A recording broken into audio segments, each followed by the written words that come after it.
أعوذ بالله من الشيطان الرجيم. بسم الله الرحمن الرحيم.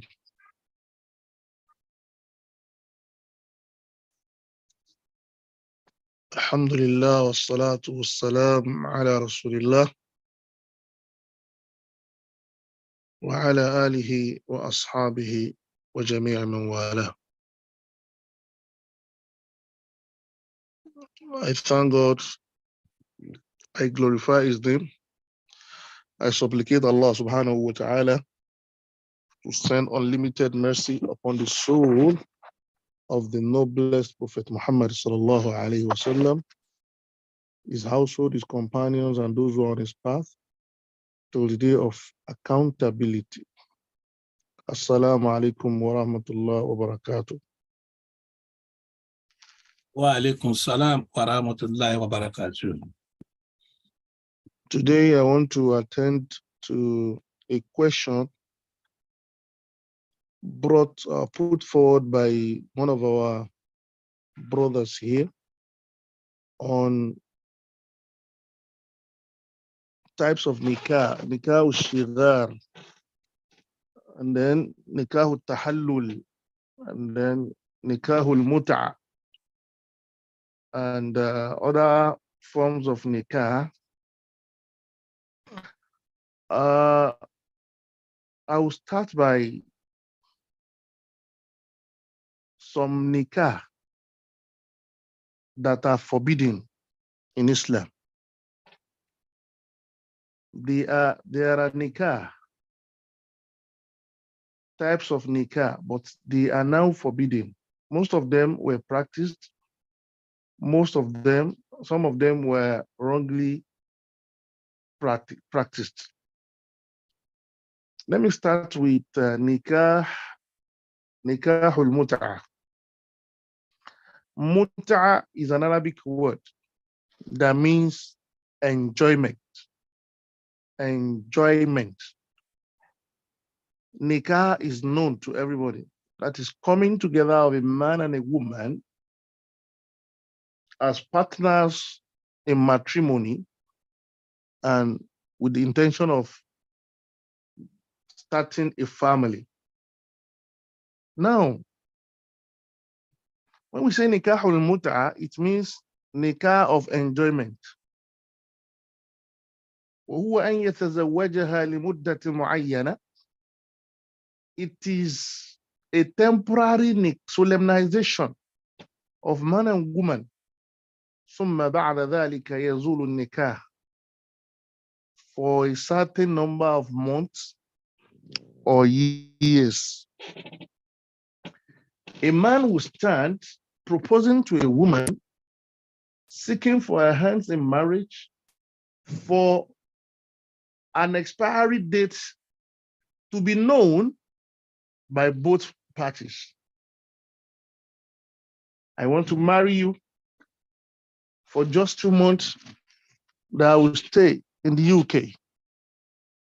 I came to the UK for a vacation, then I will be returning to my family after 2 months. For those 2 months, I want you to be my wife. He will pay the sadaq. He will do all the required processes in Islam and announce the date of the expiry of the marriage that will be attested to and consented to by the proposed bride. أو ما أشبه ذلك لمدة يتفقان عليها. هذا يقال له نكاح المتعة. This is what is called نكاح المتعة. وقد أبيح في الإسلام وقتا ما. It was once a lawful nikah in Islam. It was once a lawful engagement in Islam. But now, no more. ثم نسخ الله ذلك وحرمه على الأمة. And after a while, Allah abrogated it and made it forbidden for the Muslim Ummah. بأن جاء في الحديث الصحيح عن النبي عليه الصلاة والسلام أنه قال, for it is evident in one of the authentic hadiths that the Prophet of Allah said, إني كنت أذنت لكم في الاستمتاع من النساء. I have once made it legal for you to engage in nikah al-mut'a, in nikah of enjoyment. I've once made it legal for you to engage in nikah of enjoyment, nikah with expiry date. وَأَنَّ اللَّهَ قَدْ حَرَّمَ ذَلِكَ. But now Allah has forbidden that for you. إِلَى يَوْمِ الْقِيَامَةِ, till the day of reckoning. So that it will never be valid again. فَمَنْ كَانَ عِنْدَهُ مِنْهُنَّ شَيْءٌ. Whoever that has engaged in that, whoever that has married a lady under the fold of nikah al-mut'a, nikah with expiry date, فَلْيَخْلِ سَبِيلَهَا. He should what? Should abstain from it and terminate the nikah, and terminate the expiry date. وَلَا تَأْخُذُوا, allow them to go. وَلَا تَأْخُذُوا مِمَّا آتَيْتُمُوهُنَّ شَيْئًا. And the sadaq you have given to them must not be revoked. The sadaq you have given to them must not be what? Revoked. This is a kind of nikah in Islam. وثبت من حديث علي وسلمى بن الأكوع وابن مسعود وغيرهم أن الرسول عليه الصلاة نهى عن نكاح المتعة. It is clearly stated in the hadith of Ali and Salma that the prophets frowned at nikah al-mut'ah. Then he made it illegal till the day of Qiyamah. And then he legalized nikah with no expiry date, only if naturally there is cause for a break. Islam wants the right of women to be protected, the dignity of women to be upheld, and the chastity of women to be promoted. Islam protected women to be maltreated or subjected to molestation.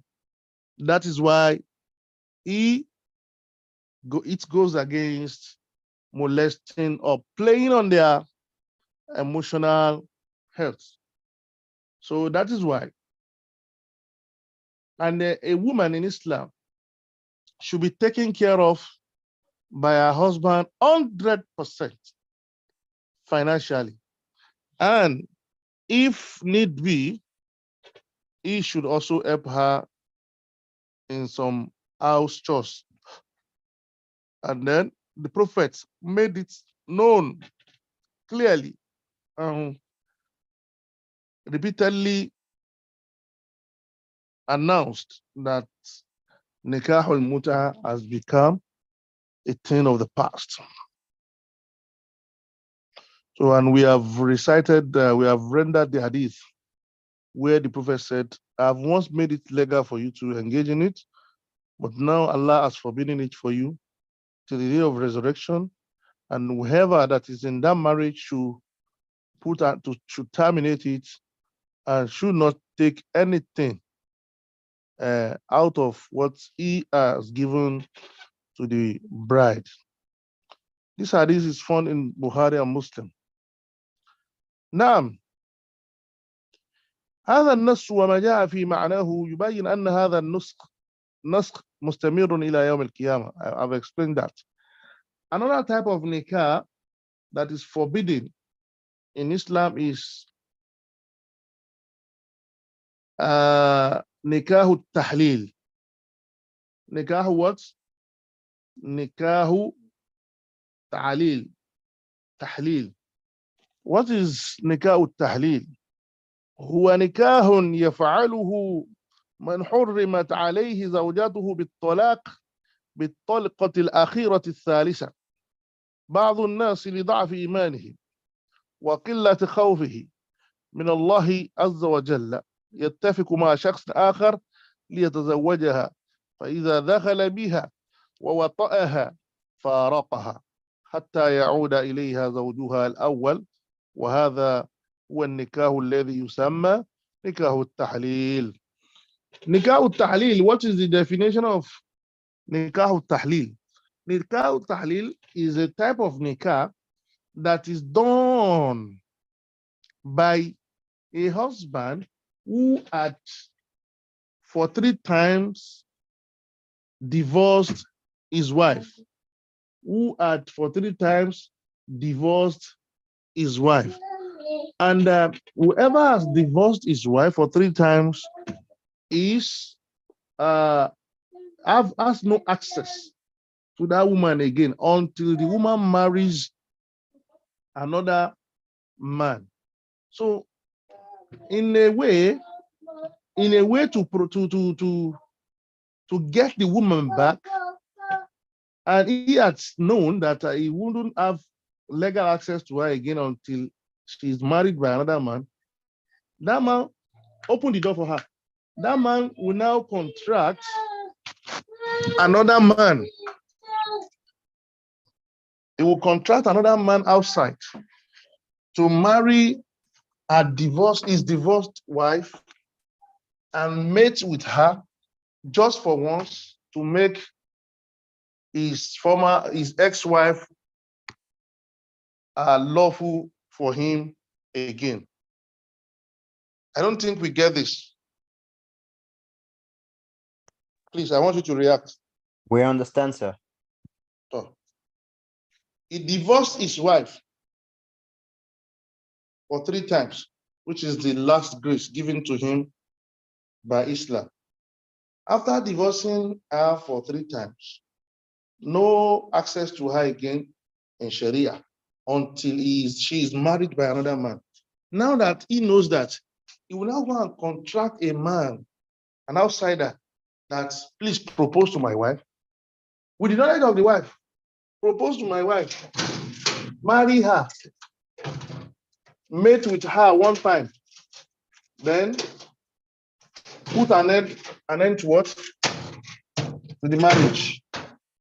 I will pay you so that I will have access to my wife again. So if you know that you will have access to her again, why did you allow her to be divorced by your impatience or other factors? So this nikah is nikah tahleel. But unlike nikah mut'ah, there was no record that Islam once applauded this. There was no record. Islam did not applaud this for once, but due to human curiosity, they want to maneuver the standing rule of Allah. They will now go otherwise. This is for us to know that corruption is as old as man. Corruption is as old as man. People are so dubious in their heart. Imagine the best generation ever evolved for mankind is the generation of Prophet Muhammad sallallahu alaihi wasallam. Imagine this kind of act happening in that same era. So this is to tell us that don't be surprised by anybody's acts. People are so anxious whenever they want to get what they want. And the Prophet of Allah, when he was informed of this, he said, لعن الله أنه لعن الله المحلل لعن المحلل والمحلل له. He said, the contracted husband and the contracting husband both are cursed by Allah. You are paying an outsider to mate with your wife. The payer and the payee are both caused by Almighty Allah. Al-Muhallil, the payee, who tisul musta'ar, is an employed or a contracted man. والزوج هو الذي يطلبه لتحليلها, that will be paid by the ex-husband just for him to make his way to his 3-time divorced wife.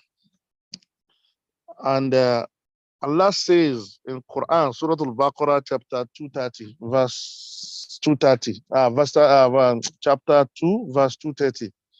Allah says, فَإِن طَلَّقَهَا, if you, for the 3rd time, divorced your wife, فَلَا تَحِلُّ لَهُ مِن بَعْدٍ, and she has been made forbidden for him, حَتَّى تَنْكِحَ مَاذَا, until she marries زَوْجًا غَيْرَهُ, another wife apart from him. So let's be careful in filing for divorce. In as much as we know, we'll still go back to our vomit.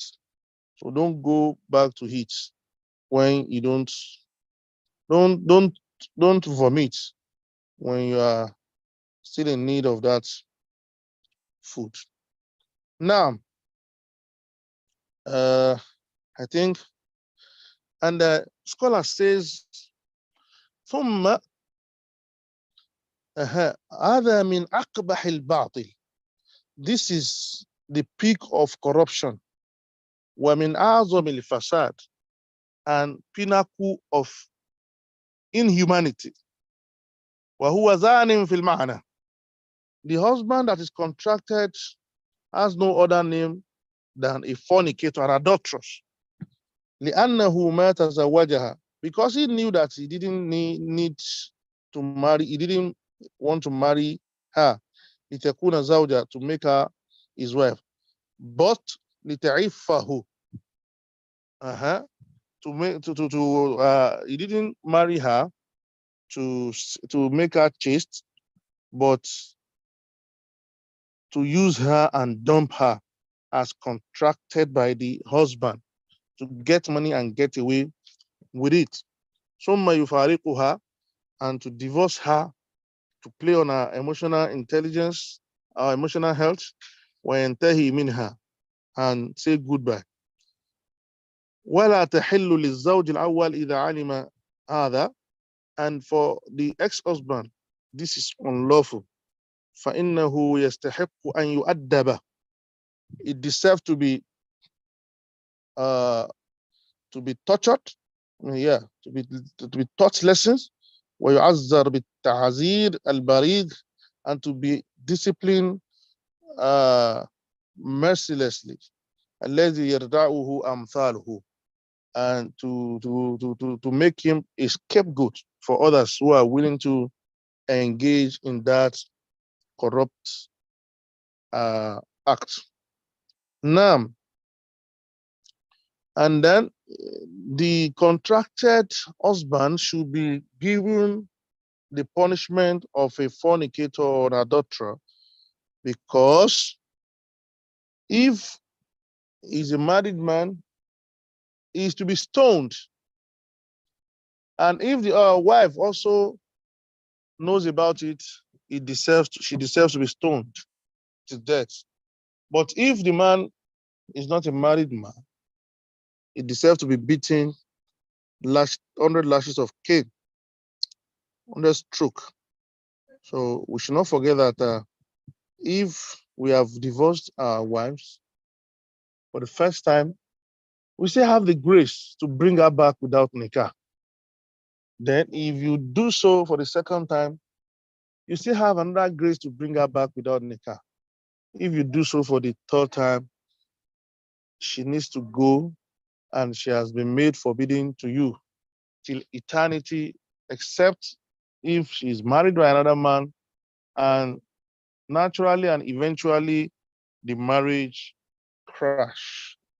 crashes, then she can come back to you, and you can go back to her. If naturally done, you must not have you must not have any contribution in the failure of the marriage or death of the new new husband. So this is what we are talking about. Uh, Another type of nikah, we still have another type of nikah which we need to know is nikah shigar. Nikah shigar.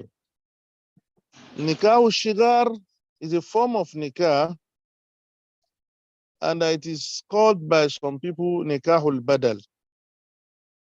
هو نكاح يشترط فيه كل واحد من الوليين نكاح الأخرى، فيقول أحدهما للآخر زوجني وأزوجك، زوجني بنتك وأزوجك بنتي، أو زوجني أختك وأزوجك أختي، أو زوج ابني وأنا أزوج ابنك، أي زوجني وأنا أزوج ابنك، أو زوج ابني وأنا أزوجك، أو أزوج أخاك أو ما أشبه ذلك. هذا هو الشغار. قالوا سمي شغارا من الخلو لأنه في الغالب لا يهمهم المهر. Now, this nikah is a type of nikah where the guardians of both the bride and both the prospective bride and the prospective groom come together and put forward a condition for marriage. Like, if you allow my son to marry your daughter, I will allow your son to marry my daughter as well. Give your daughter out to my son in marriage, then I'll give my daughter out to your son in marriage. A contract without mahar, without sadaq. Allow me marry your sister, and I will release my sister for you to be married as well. Allow me marry your daughter, and I will give out my daughter to you to marry as well. So without mahar, Islam goes against this and frowns at it adversely. That why would you be settling, or let me say, be satisfying your urge, fulfill your urge with human beings, trade by barter, using human as barters in marriage is totally forbidden in Islam. Let's not forget that the first one I mentioned, Nikahul Mut'ah, is adopted up till now by the Rafidah. Who are the Rafidah? They are a cross-section of sects of Shia. Shia. Up till now, they adopt it, they do it, they promote it, even on campuses like that. On campuses, they do this rubbish, marrying our sisters to their members. For the time being, they will conclude their university education or master's or PhD. Imagine a man would travel from Libya down to Nigeria and says, I want to marry a Nigerian, pending the time I will finish my postgraduate program. They travel to countries like that. They will look for a lady. They will tell you Islam accepts this, and they will quote their fabricated hadith for you because they have their own hadith. Shia are the most dangerous sect in Islam. Very, very dangerous. They have their own fabricated hadith. A good Muslim will know that this hadith is not from the Prophet. But a Muslim that does not sit with the righteous people might fall fall for their lies.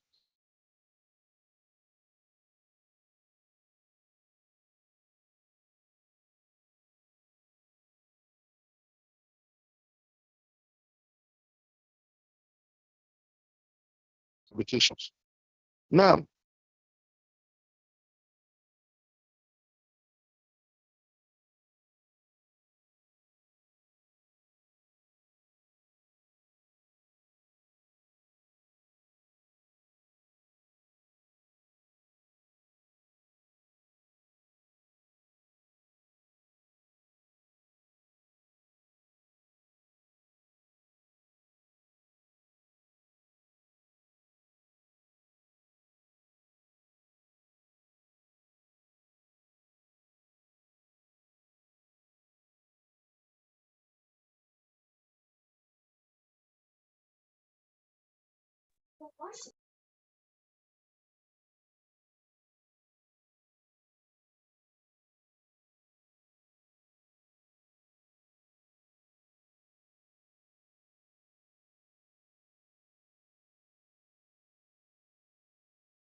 Assalamu alaikum, Sheikh.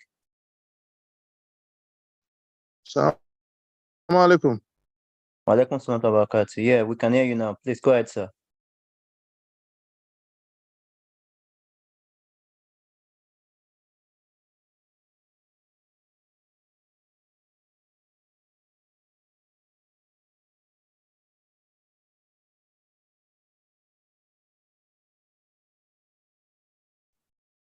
Sheikh, you're muted.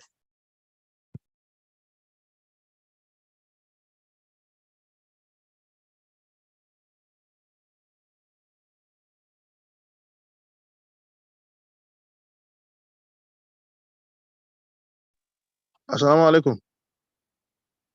Wa alaikum salam wa barakatuh. We can hear you Sorry, now, sir. the network. Sorry. So, what was the last statement you had? I think it was about Shia, the most dangerous of the sects in Islam. Yeah. Yeah, So somebody they have to travel have far away for. they have fabricated a hadith that a novice would not know they are fabricated, but someone who has the opportunity to sit with the righteous Muslims and people of knowledge, sound knowledge of Islam, will know that no, the Prophet could not be saying all this. So they have what fabricated evidences to back their claims. And the authentic stand of Islam is that Nikah shigar, Nikah al-Mut'ah is bad. And then on Nikah shigar, the Prophet Allah says, Naha Nabi Sallallahu Annahu Naha Nabi Sallallahu Alaihi Wasallam an shigar. The Prophet said, you should not do Nikah shigar. Do not batter your daughters, your sisters, your aunt, and so on and so forth. أما ما جاء في حديث ابن عمر رضي الله عنهما بقوله إن الشغار هو أن يزوج هذا وهذا وليس بينهما صداق، هذا كلام نافع مولى. وقال جماعة هو من كلام مالك بن we don't need all this. وإنما هو من كلام من دون النبي صلى الله عليه وسلم ونافع. وقال الحافظ ابن حجر العسقلاني رحمه الله في البلوغ واتفقا من وجه آخر على أن تسمية الشغار من كلام النافع وليس من كلام النبي صلى الله عليه وسلم، وقد اتفق الشيخان على أنه من تفسير نافع وَلَيْسَ مِنْ كَلَامِ النَّبِي صلى الله عليه وسلم. We have said all we need. And then another practice of the shigar is أن يقول الرجل زوجني أختك. For a man to say, allow me to marry your daughter out to my son. وَأُزَوِّجُكَ أُخْتِي. Then I'll marry my sister out to you. So, and vice versa. ولم يقل وليس بينهما الصلاة. ولما ثبت في المسند وسنن أبي داود صحيح أنه رفع إليه أمير المدينة أن الشخصين تزوجا صغارا وقد سميا مهرا، فكتب معاوية إلى أمير المدينة أن يفرق بينهما، وقال هذا هو الشغار الذي نهى النبي صلى الله عليه وسلم عنه. In the time of Muawiyah, when Muawiyah was the Khalifa, this case happened that two Muslims were solemnized marriage without sadaq and with the form of shigar. Then Muawiyah wrote to the governor in Medina that Nikah should be cancelled because the Prophet of Allah stands against it. فدل ذلك على أن الشغار هو ما فيه مشارطة سواء سمي فيه المار أو لم يسمى فيه المار. And this means that whether nikah is given or not, so far it is conditional that marry me your daughter, I will marry you my daughter. That is forbidden in Islam, and it is called nikahu shigar. Nikahu shigar. Now, this is to protect females and not to batter them like products or goods, and then for their feelings and taste to be protected. فمن رحمة الله أن أرم الله ذلك. It is out of the mercy of Allah that He made that forbidden. حتى لا يجبر النساء بغير حق, so that people will not force women to do what displeases them. وحتى لا يظلمن, and they will not be subjected to oppression. وحتى يسد باب النزاع والخصومات, and to close the door of what is it called? Violence in society. فإن الذين فعلوا هذا وقد جربوا ما فيه من الشر فإنه تكثر بينهم النزاعات والخصومات. Whoever that does this, whoever would not experience peace of mind if what he experienced out of the nikah is adverse. So the best thing is to do the nikah in the way of Allah and the sunnah of Prophet Muhammad sallallahu alaihi wasallam, and to fear Allah.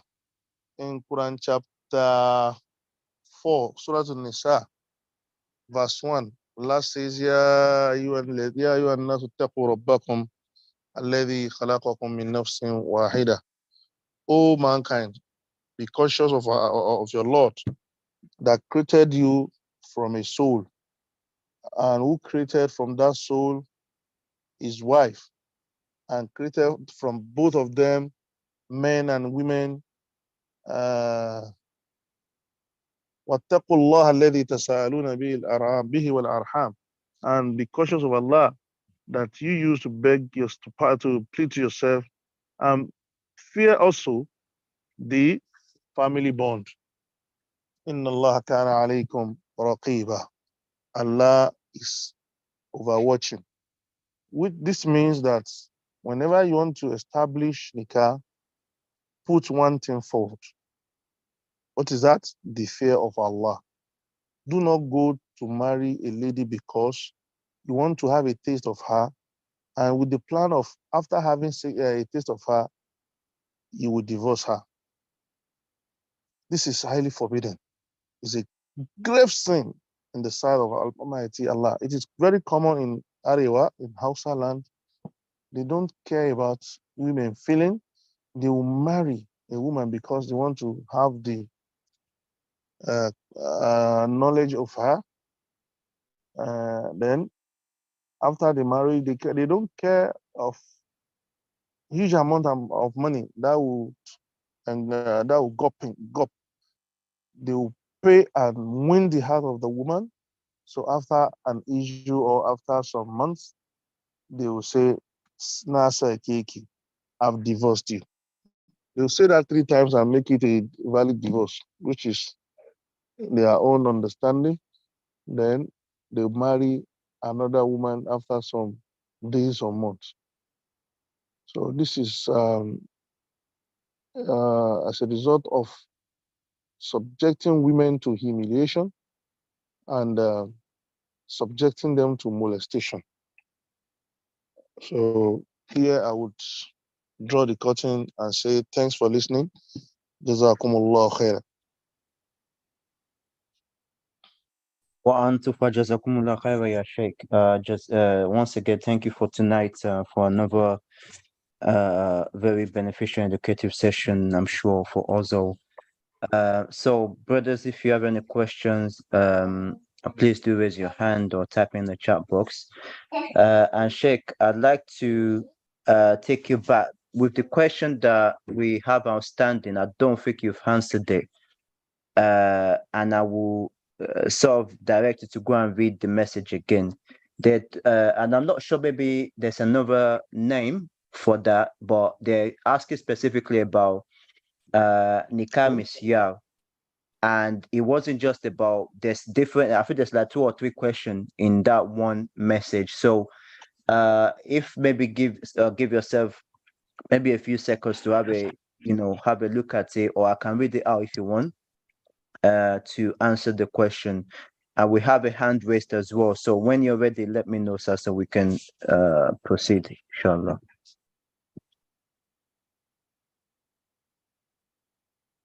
Let me see the question you sent to me.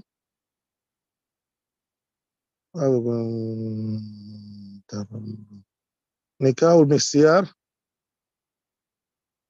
Okay, I will come to that, inshallah.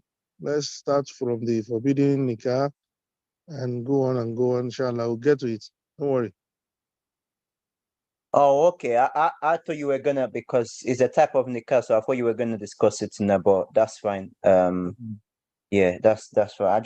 I had assumed that you missed it. But yeah, that's fine, inshallah. And the questioner as well is aware of this, so inshallah they can join us next time to listen to your answer. Brother Sharif, please go ahead. The brother around?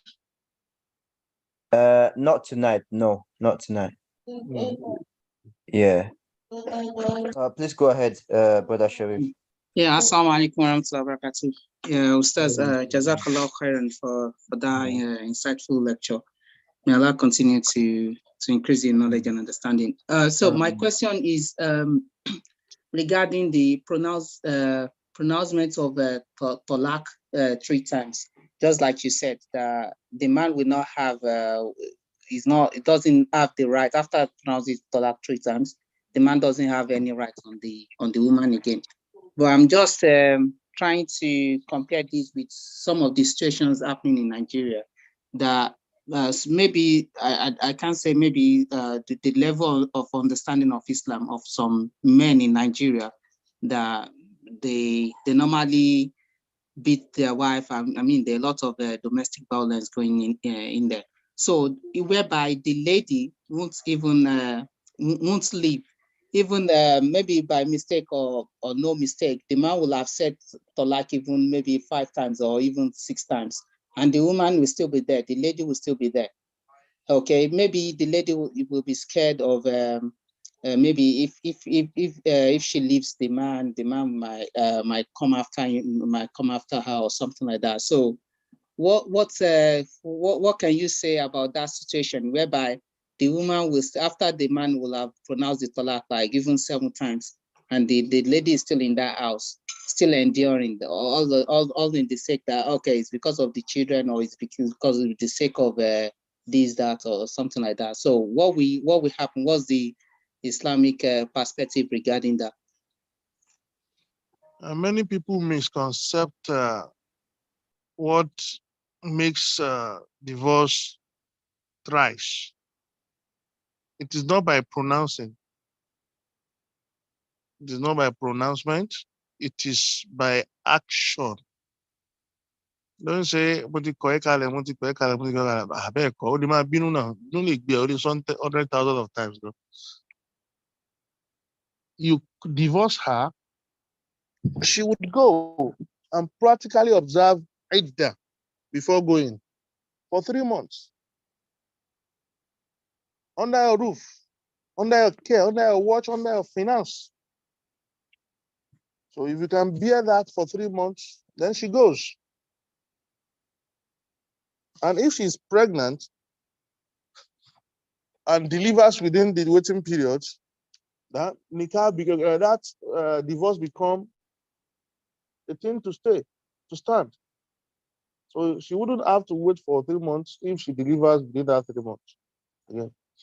So after that 3 months and she packs out, if you have realized your mistake or she has realized a mistake and you want to have her back, you can have her back without nikah. And for the second time, such thing will happen again and she will be divorced and observed. She will be allowed to observe Iddah under your watch for 3 months, under your finance, under your security. So after 3 months and you did not forgive her, she goes again. And if you realize, if you allow for reconciliation, you can also call her back and continue with your life. Until if you do that next time, if you do that again, she would have to observe Iddah and leave totally. Totally. So not by pronouncement. It's a great misconception. Say, Mukwele, no. So that is it. Jazakallah khair. Ameen ya Rabbal Alameen. Do we have any further questions? Sheikh, maybe one thing I'll probably say is if the Professor Stas has made the allowance and possibly maybe to make it easy for men that the woman is permitted and probably much more preferable for the woman to ask whatever she wants in marriage, then why do we still stipulate, and I've seen this in the Asian culture as well, why do we still stipulate or fix a price, a financial, like a money sort of monetary price for marriage, that they will say, okay, this is the thing, and then they will be asking the man right then and then, like, pay up. And so there are two issues there for me. That number one, if the wife have already said this is what I want, then why do we still need to announce, oh, this is the monetary mile price? And secondly, I have seen it in places where even though the sunnah is between the man and the husband, yeah, of course, they will ask the man or the husband or the wife that, okay, and they will say, yeah, we've had a discussion, we've had an agreement, but they will still be asking in a way that, okay, like pay up or tell us or whatever like that. So I'm just a bit curious as to why we still go ahead and still do that when the Prophet has made it clear already that anything, and the woman should ask something that is within the man's capacity, be it money, be it, I don't know, a gift or a product or whatever, or even being the recitation of the Quran. Of course, I understand the fake behind, or should I say the Islamic principle behind the monetary aspects, and most especially back in the days where women didn't really work, they were more of a homemaker. Obviously these days we have a lot of our sisters, some of them feminist, and that they have a career and so on. So Yes, I've never been able to wrap my brain around why we still stipulate the monetary value of mar when it should be something. It's it is already something that is an agreement with the husband and wife, and it doesn't have to be monetary. So over to you, sir.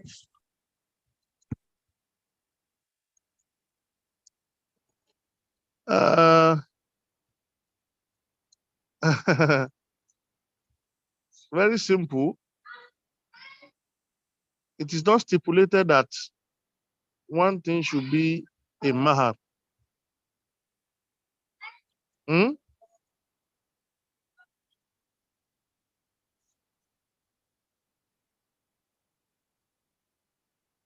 Hello? Oh yeah, carry on, sir. Hello, can you hear me? Yeah, we can hear you. Yes. So the prophet did not state that.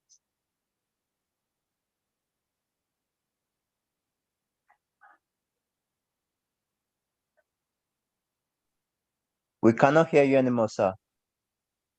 The network is so proper. Hello?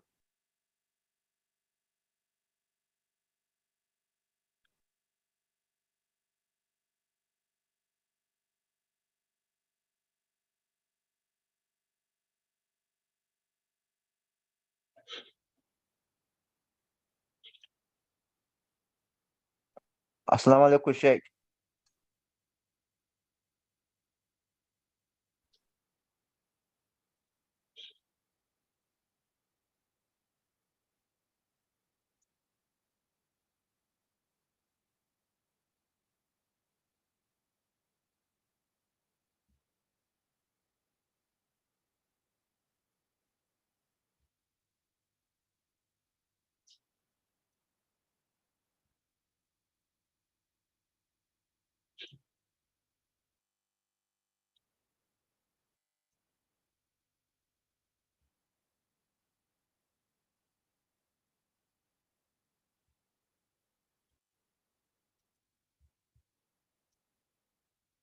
Please bear with us while whilst our teacher rejoins the platform.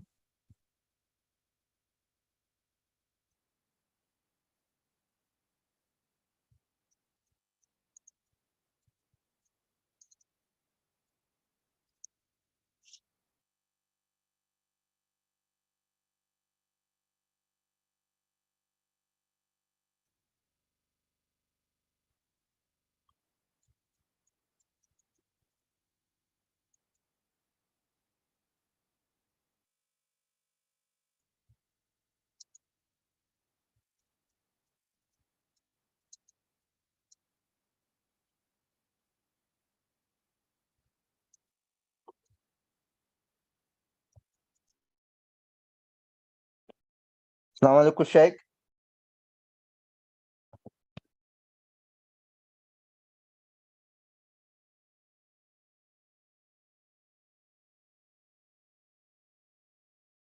Wa alaikum assalam. Wa Yeah, alaikum assalam. proceed. You can proceed, sir. We can hear you now. And the Prophet ﷺ did not stipulate a particular thing for sadaq because during his era, he used so many things and he requested so many things from the Sahaba. Even some Sahabas that could not afford sadaq, he allowed them marry the woman of their choice and they themselves were able to pay something before their demise. So it could come in the form of service. It could come in terms of material. It could come in terms of cash. So, but for cash, there is a stipulated amount of it. Rubu dinar, one fourth of dinar. Abi nisfu dinar. Okay, half of dinar is for cash. But for material thing, it could be anything. It could be what's it called? Ring, and it could be even an object, a valuable one, as requested by the woman or according to the capability of the man. And it could be service. The Prophet has ordered a Sahaba to recite, to teach his wife, his proposed, what is it called, prospective bride, what is it called, Surah Al-Baqarah. So, and so on like that. He has ordered one to give out a ring to his wife, as he ordered Ali to give a ring to Fatima. And then he ordered one to use his shield. Hello, are you there? Yeah, we can hear you, sir. Am I communicating? Yes, you are. You are, sir. You want it. So to use his shield and present it to his wife as a sadaq. So it could be anything. But if it will come in form of cash, there is a stipulated amount of cash that should be given as sadaq. So that rubu dinar changes, that nisfu dinar changes according to the dictations of the economy. So whatever amount it changes to is the amount to be given. So depending on the area, on the nation in which the nikah is observed or officiated.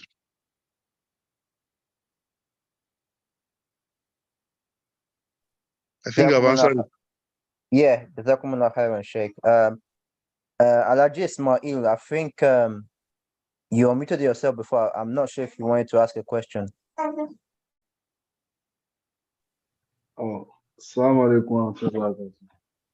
Wa alaikum salam wa rahmatullahi wa barakatuh. Yeah, Sheikh. Just a quick one. There was an interesting issue you brought up, which you mentioned certain particular part of the country, Nigeria, where they declare after a brief period of the Nikaah administration. So they will say they want to just call it a quit, discontinue with the Nikaah. So maybe you can explain further.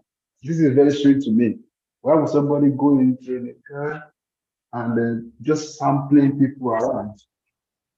So that is well clear enough. I just find it very curious. Yeah. And that's my take. Maybe you can buttress it. It's very, very strange to me. I don't know why. Maybe there's a reason why they do that. If there's any People evidence. do it. Up till I Wow. speak, they do it. Hello? Hello, we yeah, can I hear can you. hear you. Okay. People still do it up till I speak.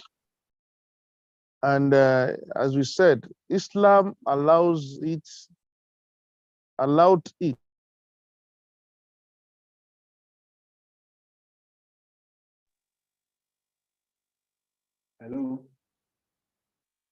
It's left the platform again, sir. So inshallah, it should return back soon.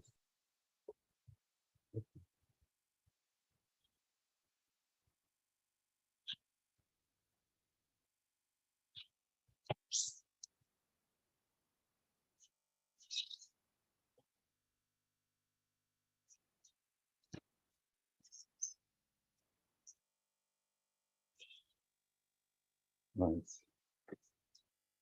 Thank you, boss. I'm very good.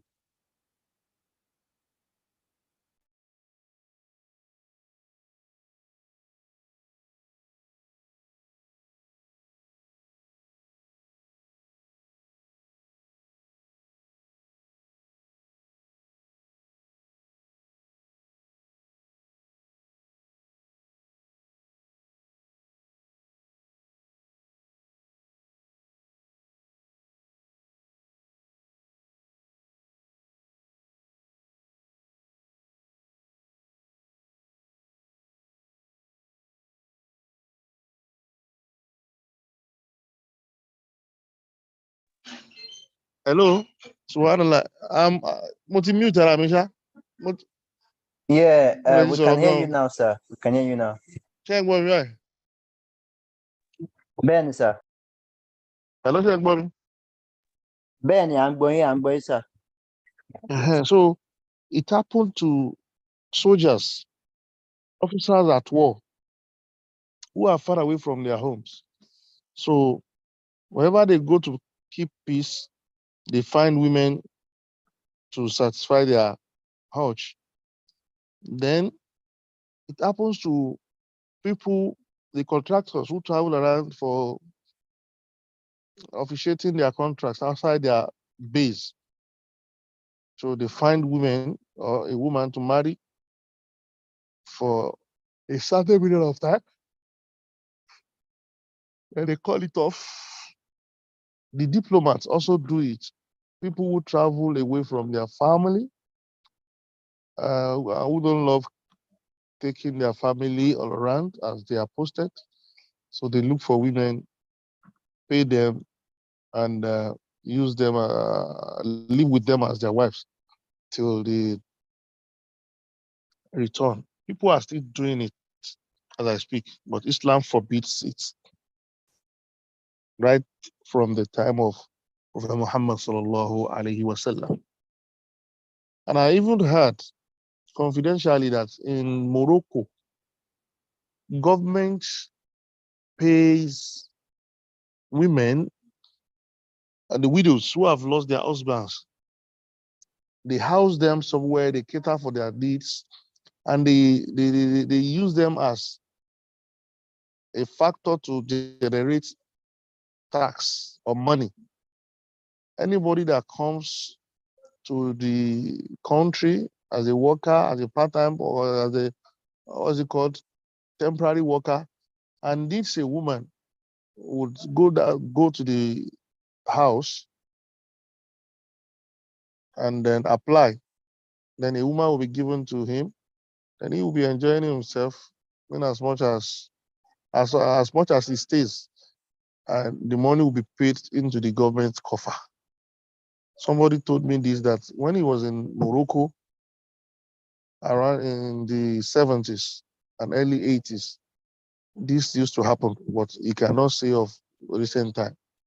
So instead of women to die or develop ailment as a result of lack of sex, the government contract them, pays them, and use them to generate tax and generate money. So many things are happening under the heaven.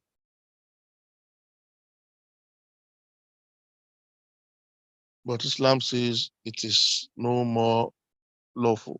So let's stay away from it. Go and marry properly. Don't play on any woman's intelligence, and do not kill them emotionally. I think I've answered that. I like Ismail.